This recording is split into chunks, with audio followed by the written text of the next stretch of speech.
Operation Teapot, the latest addition to our Encyclopedia of Nuclear Testing, bears the dateline Spring, 1955. For the fifth time in continental testing, the symbol of nuclear power rose over the mountains of Nevada. This series encompassed so many objectives that preparations began while there was still snow on the mountains surrounding the Nevada test site and in the valley north of Yucca Flat. In contrast, the series came to an end in May amid the bloom of desert flowers. 14 times during that period, the blinking blue light on the pole above Camp Mercury indicated the shot was on for the following day. Although the 7 programs conducted by the Military Effects Group included some 50 different projects and participated in all 14 shots, the most important military effects studies were concerned primarily with 3 shots: an underground, a tower, and a high-altitude burst. The S, or underground shot, was scheduled to extend our knowledge of the cratering efficiency of nuclear weapons. In 1951, the first underground nuclear shot was fired during the Jangle series. Yield, 1.2 kilotons. Depth of charge, 17 feet. The apparent crater had a radius of 130 feet and a depth of 53 feet. The true crater was never measured. Therefore, on Teapot, a new technique was planned to determine the depth and diameter of the true crater. To permit correlation with the Jangle U results, a device with the same yield, 1.2 kilotons, was chosen, and the shot point was located near the old Jangle U crater, but at a sufficient distance to ensure against any interaction. Vertical holes, 8 inches in diameter, were drilled into the ground in a straight line bisecting ground zero. Sand, mixed with a colored dye, was poured into each hole, red, yellow, and black, respectively. 3 holes, including the one at ground zero, were at a depth of 200 feet. Additional holes were dug, varying in depth from 150 to 50 feet, for a total of 21 holes, the outermost being 350 feet from ground zero. After the burst, when the soil has cooled radioactively in 6 to 8 months, the remains of these colored columns will be excavated, the dimensions of the true crater established, and the zone of rupture defined. At ground zero, or rather under ground zero, a weapon hole 11 feet in diameter was dug to a depth of 70 feet to permit a charge depth of 67 feet. It was expected that this depth might produce a change in the TNT cratering equivalence of the nuclear charge, with consequent revision of the scaling curves for underground shots as extrapolated from the Jangle results. In addition, it was hoped that further data could be established on the relationship between atomic detonations and high explosive tests in Nevada soil. With such a relationship confirmed, HE tests could be made in other soils at various depths to be representative of the target applications throughout the world. The actual digging of the hole and the placement of the weapon also served as a stockpile to target sequence test of ADM, or atomic demolition munitions. ADM would have great use in barrier systems or retardation operations to destroy airfields, dams, bridges, tunnels, mines, underground structures, or to create large craters as obstacles. And as a basis for training, studies were made of the problems encountered in planting such king-sized land mines. Estimates of the time required to hole out such a device were substantially confirmed. Secondary objectives of the underground shot were to obtain additional data on fallout and residual radiation, base surge, ground shock and air blast, and earth shock loading. Studies of radiation on this shot were especially significant because of the immense amounts of soil that would be contaminated and dispersed over the surrounding terrain, both from the base surge and fallout. Collectors and samplers, badges and dosimeters were set out before the burst at locations predetermined by the wind forecast. Those in hot areas were set out on trailers attached to long lengths of cable so they could be hauled out safely. The objective was to determine the distribution and intensity of fallout and to plot isodose rate contours on the radiation field as a factor of time. Transient surface and underground phenomena measurements included air blast, earth pressure, acceleration, and strain, all as functions of time over a range of 200 to 600 feet from ground zero. A number of flexible measuring devices were installed at a depth of 15 feet at a ground range of 300 feet to determine basic earth loading data for more efficient design of underground structures. Also, studies were made with modified dugway boxes to correlate the results with previous findings from small HE charges and the Jangle underground shot. After arming and insertion, the backfill of the main emplacement shaft and the access shaft was exceedingly well tamped to eliminate any surrounding air spaces. H hour was 1230 hours on 23 March.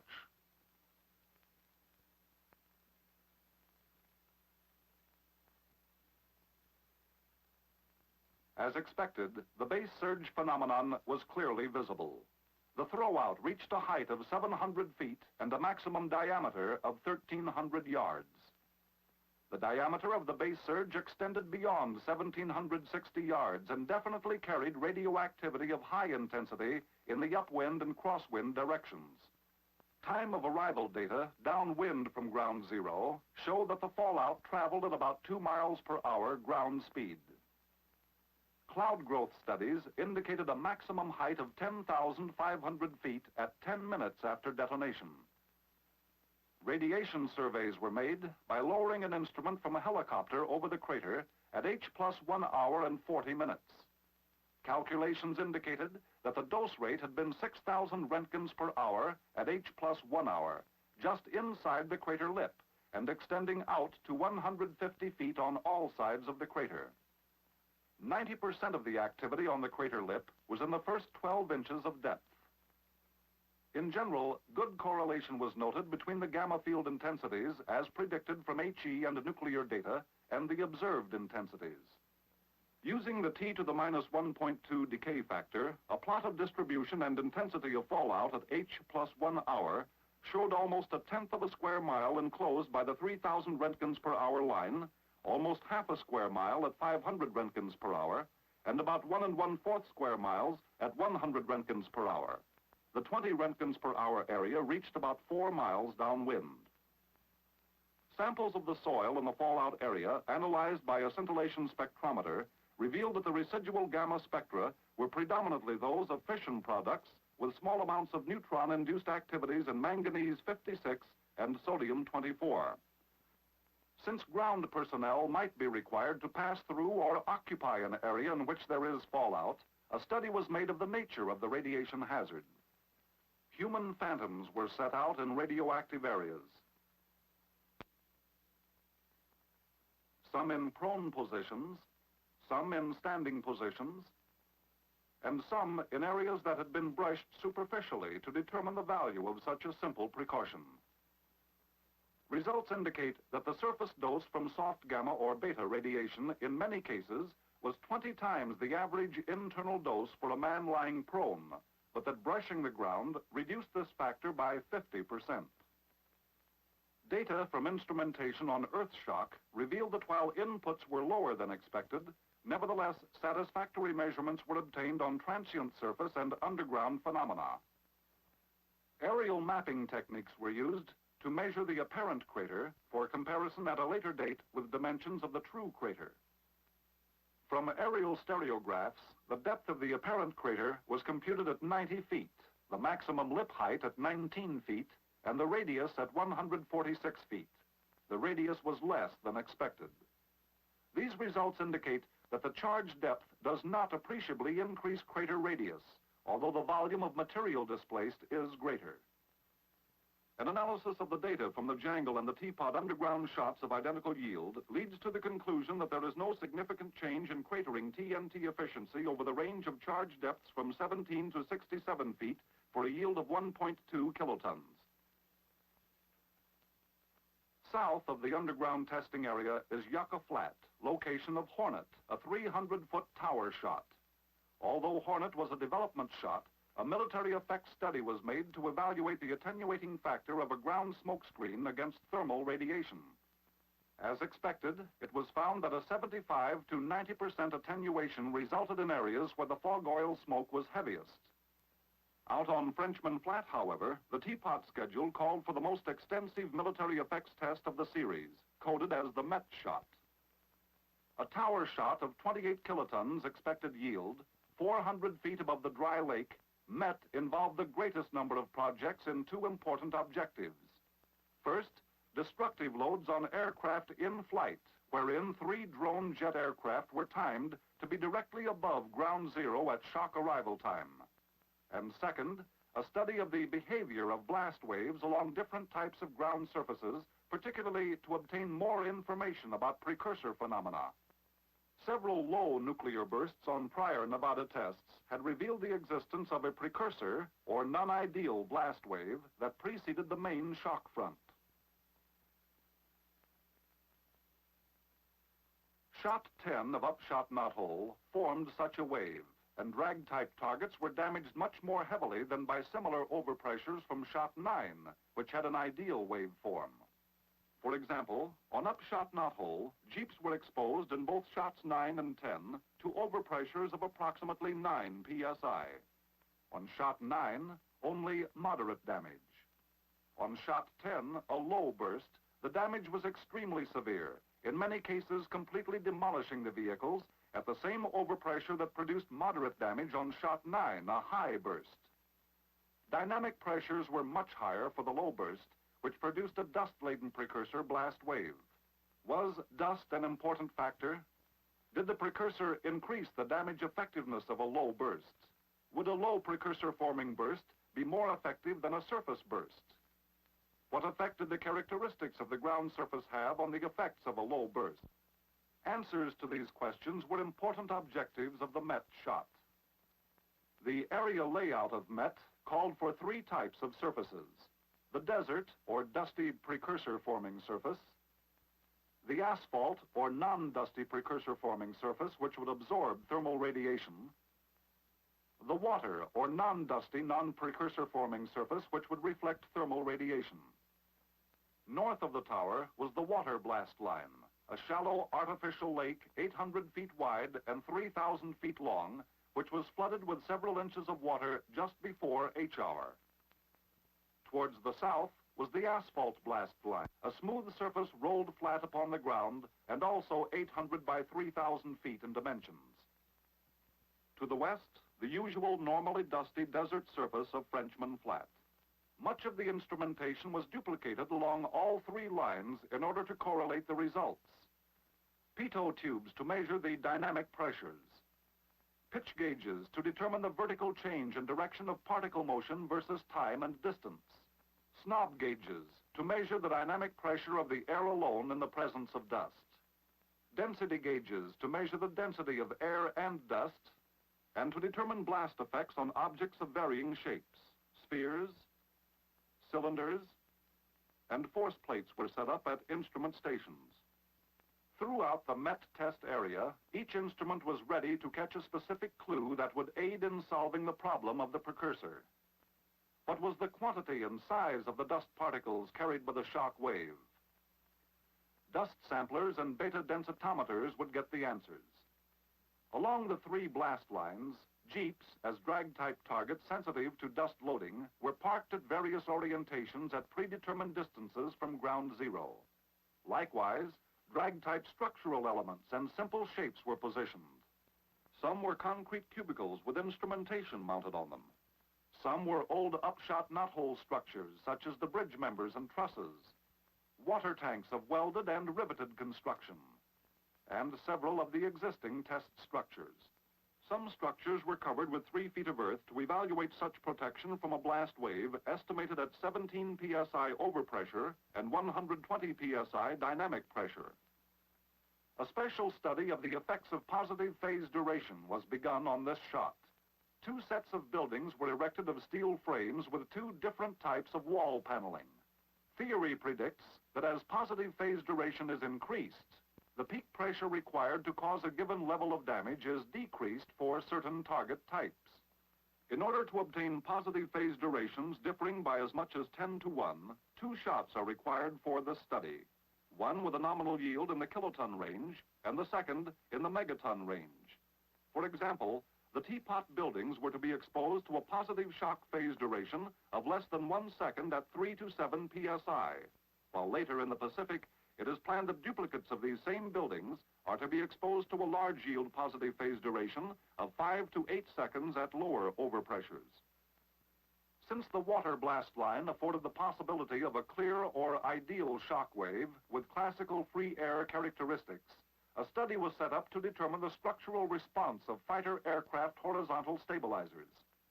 6 F-80 and 3 F-86D stabilizers were mounted vertically at a high angle of attack to obtain lethal gust loading. Rounding out the blast program were miscellaneous projects concerned with military equipment, field-type fortifications, machine gun emplacements, dugouts, and trenches. Since the drone program required daylight for operating purposes, Met had the further distinction of being the first daytime tower shot ever fired at the Nevada test site.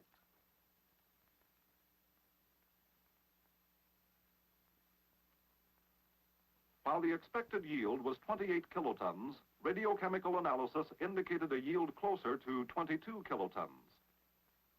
The results of the surface blast program on the Met shot turned out to be largely as expected. A pronounced precursor formed over the asphalt line due to the high absorption of thermal radiation. The strong precursor effects extended over a greater distance than over the desert blast line. In general, the greatest drag force was measured on the desert line where dust density was greatest. Dust loading of the blast wave apparently contributed to the high total force instrument readings. Actual existence of the high total force was qualitatively confirmed by jeep damage, which was much greater than on the asphalt line. On the water line, blast perturbations were observed within 2,500 feet of zero, and jeep damage in this area was greater than on the asphalt line. Essentially, ideal shock forms were observed over the water in the next 500 feet where the aircraft components were located. F-80 stabilizer damage was greater than expected, varying from complete destruction at the inner range to moderate damage at the outer range. However, the F-86D components received overpressures as high as 12 psi with no visible damage. Good data on high-level elastic loads were obtained. A project that aroused high interest on Met concerned nuclear fireball lethality to basic missile structures and ceramic materials. Light television towers were used to mount 10-inch solid steel and aluminum spheres, hollow steel cylinders, and aluminum spheres with ceramic inserts. Specimens were also placed in the shot cab. The first tower was only 60 feet from the shot tower, with 4 others erected close behind in a descending pattern. Although it was anticipated that most specimens would be lost, all except those in the cab were recovered. Observations indicate the greatest metal loss was 1.15 inches on the radius of the closest aluminum sphere. Out along the water blast line, several stations had samples of ceramics exposed to evaluate thermal shock resistance. At a remote station on the desert line, a parabolic mirror was set up to concentrate radiant energy on ceramic specimens. Post-shot visual examination revealed severe glazing from the high thermal flux. Cloud growth studies were made throughout the Teapot series. The life history of each atomic cloud was recorded by time-lapse photography from birth to eventual dissipation by winds at altitude. Analysis was made of the influence of weather parameters on cloud evolution.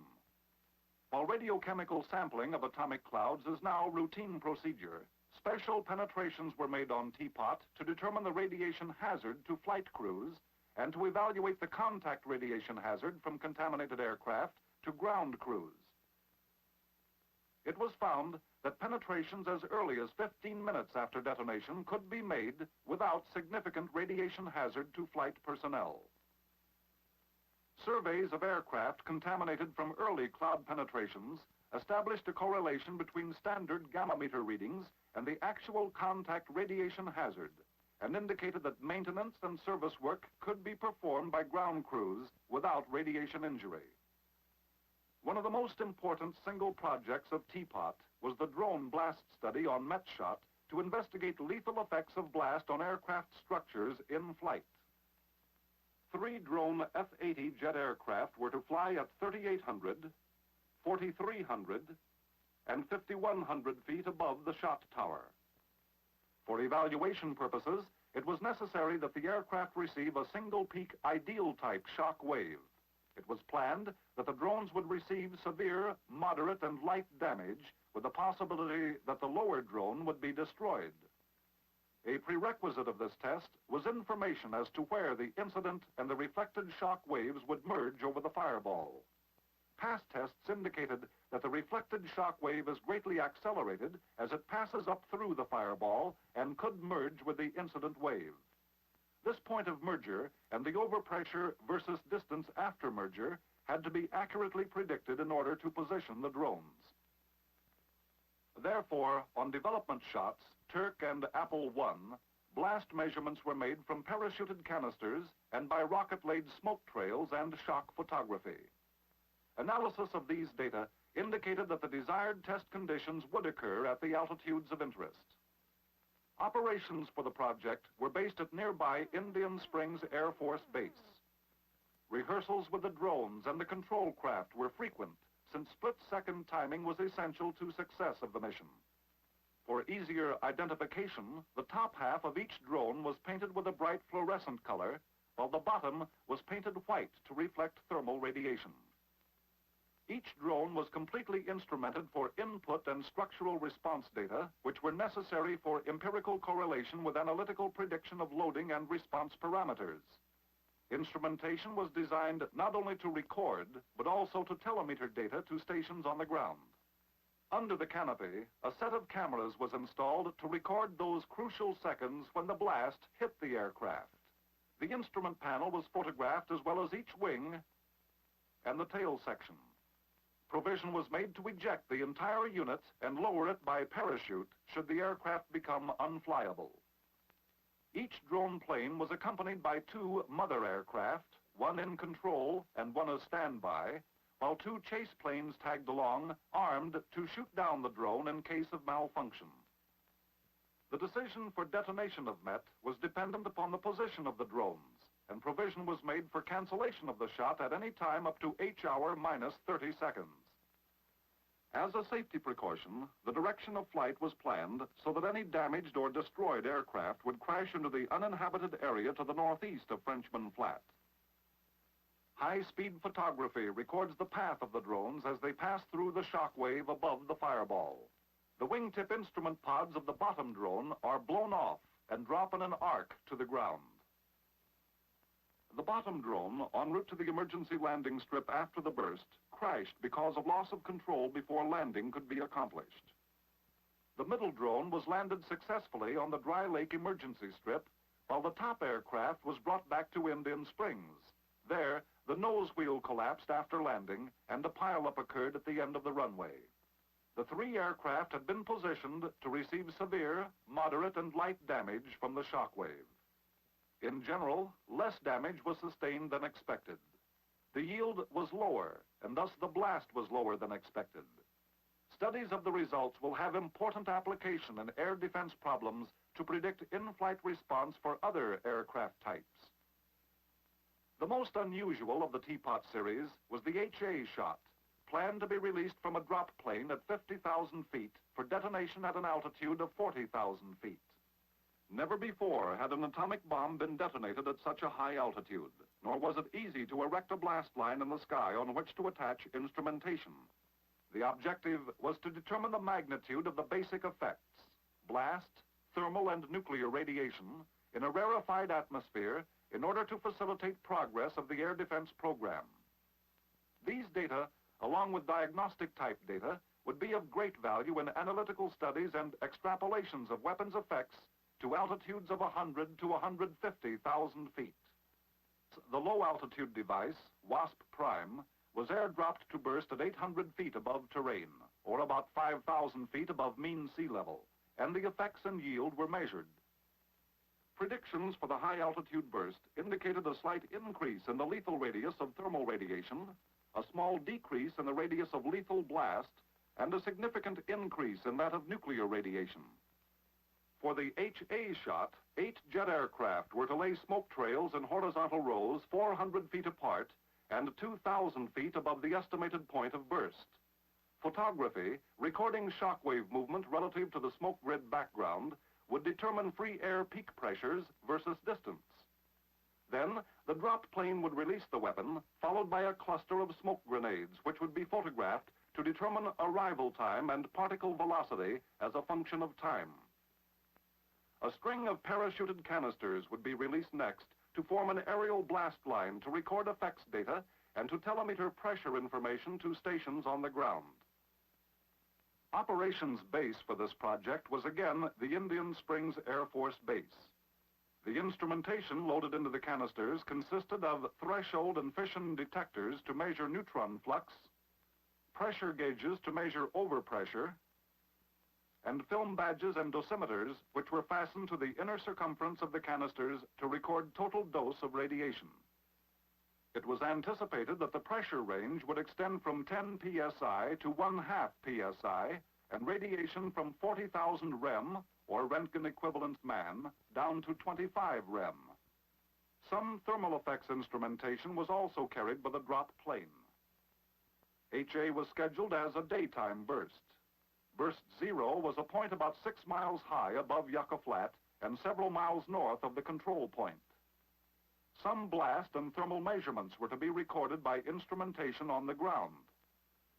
Total thermal energy, total irradiance, and spectral distribution versus time were obtained from calorimeters, bolometers, and spectrometers. Camera stations were located at selected ground points to obtain high-resolution photography of smoke trails to determine free air peak pressures versus time and distance, and to determine effects of rarefied atmosphere on shock pressure. It was essential to have an absolutely clear sky with wind speeds at all altitudes below a certain maximum. From the ground, the drop plane was almost invisible to the naked eye. An engine failure resulted in the use of a previously established alternate release altitude of 46,000 feet, giving a burst height of 37,000 feet above sea level.